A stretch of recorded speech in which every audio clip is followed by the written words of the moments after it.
രാത്രി ഉറങ്ങിക്കിടക്കുമ്പോൾ മൊബൈൽ നഷ്ടപ്പെട്ടു.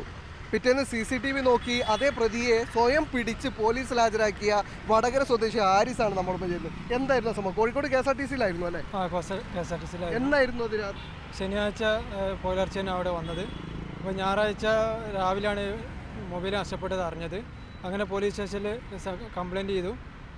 ഇന്നലെ രാവിലെ അവിടെ CCTV ചെക്ക് ചെയ്യാൻ പോയി. അങ്ങനെയാണ് പ്രതിനെ നമ്മൾ തിരിച്ചറിയുന്നത്.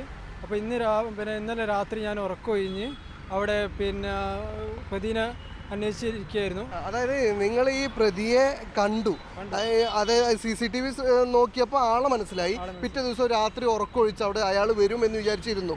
അയാളെ കണ്ടപ്പോൾ നിങ്ങൾ ഓടിച്ച് എവിടെ വെച്ചിട്ടാണ്, കോഴിക്കോട് എവിടെ വെച്ചിട്ടാണ് ഇയാളെ പിടിയിലായത്?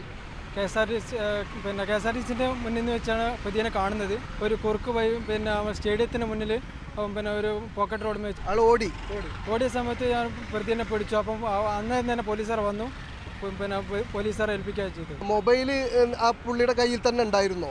മൊബൈൽ കയ്യിൽ ഉണ്ടായിരുന്നില്ല. അപ്പോൾ ഇവിടെ വന്ന സമയത്ത് പ്രതി പറഞ്ഞു പാളയത്തുള്ളൊരു ഷോപ്പിൽ കൊടുത്തിട്ടുണ്ടെന്ന് പറഞ്ഞു. അപ്പോൾ ഇന്ന് നേരിട്ട് പോലീസുകാർ മുഖാന്തരം അവിടെ മാർക്കറ്റിൽ പോയി ഫോൺ തിരിച്ചു വാങ്ങി.